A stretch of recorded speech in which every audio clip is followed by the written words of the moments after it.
নমস্কার বন্ধুরা, হালদার ক্রিয়েটারে আপনাদের সকলকে স্বাগত।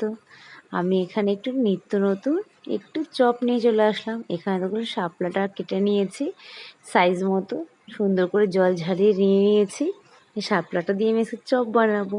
আমি এখানে পরিমাণ মতো বেসন নিয়ে নিলাম, আর এখানে আমি একটু কর্নফ্লাওয়ার নেব 2 চামচের মতো। সেটা আপনাদের চামচটা আমি একটু দেখাইনি, কিন্তু আমি পরিমাণ মতো নিয়ে নিয়েছি 2 চামচের মতো। এতে বড়াটা বা চপটা ভালো ক্রাঞ্চি করে। আর এখানে আমি 1 মুঠ মতো চালের গুঁড়ো নিয়ে নিলাম, তাতে বড়াটাকে অনেকক্ষণ শক্ত রাখে আর ভালো হয়, টেস্টি হয়। পরিমাণ মতো হলুদ, কালো জিরে নিলাম ছোটো 1 চামচ। আর আমি এখানে গোলমরিচ অ্যাড করছি ব্যাটারের মধ্যে। আপনারা কাঁচা লঙ্কা কুচিও অ্যাড করতে পারেন বা লঙ্কার গুঁড়োও অ্যাড করতে পারেন। আমি একটু ঝাল ঝাল করবো, তার জন্য একটু বেশি করে নিলাম গোলমরিচের গুঁড়োটা। এখানে আমি নুন অ্যাড করে নিলাম পরিমাণ মতো। আর এখানে জলটা দিয়ে এবার আমি ব্যাটারটা তৈরি করে নেব।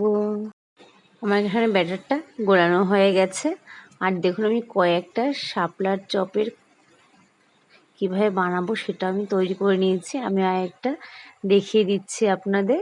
এই কাঠির মধ্যে এক একটা করে শাপলা ঢুকিয়ে দিলাম। এবার প্রত্যেকটা এরকমভাবে একটা কাঠি দিয়ে আমি এটা তৈরি করে নেব। আর এবার এটা ব্যাটারের মধ্যে চুবিয়ে কড়াইয়ের মধ্যে দিয়ে দিলেই শাপলার চপ রেডি হয়ে যাবে।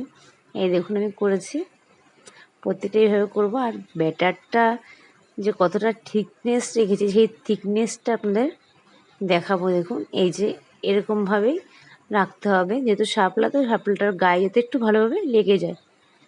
আমি ছাড়াটা দেখাতে পারলাম না, এক হাতে ফোন নিয়ে করছি তো ভিডিওটা, তার জন্য। এই দেখুন উল্টে পাল্টে এভাবে করে ভেজে নিতে হবে, এরকম মচমচে হয়ে যাবে দেখুন, আর লাল লাল হয়ে যাবে, তখন এটাকে তুলে নিতে হবে। তুলে নিলেই আমার শাপলার চপ রেডি হয়ে যাবে। আপনারা এভাবে বাড়িতে বানাবেন, অবশ্যই বানিয়ে খাবেন। আর আমাকে অবশ্যই কমেন্টে জানাবেন আপনাদের কাছে এই শাপলার চপটা কেমন লেগেছে।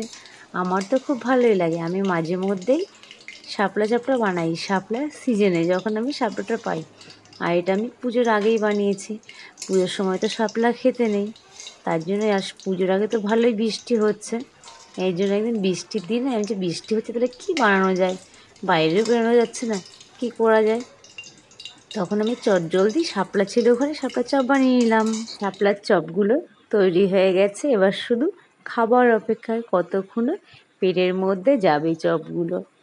দেখুন আমি দেখাচ্ছি, এখানে কাঠিগুলো এরকম বের করে নিচ্ছি, না হলে খেতে গেলে মুখের মধ্যে বেঁধে যাবে।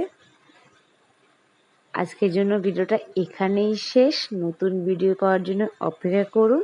হালদার ক্রিয়েটকে সবাই সাবস্ক্রাইব করবেন। Tata, bye bye.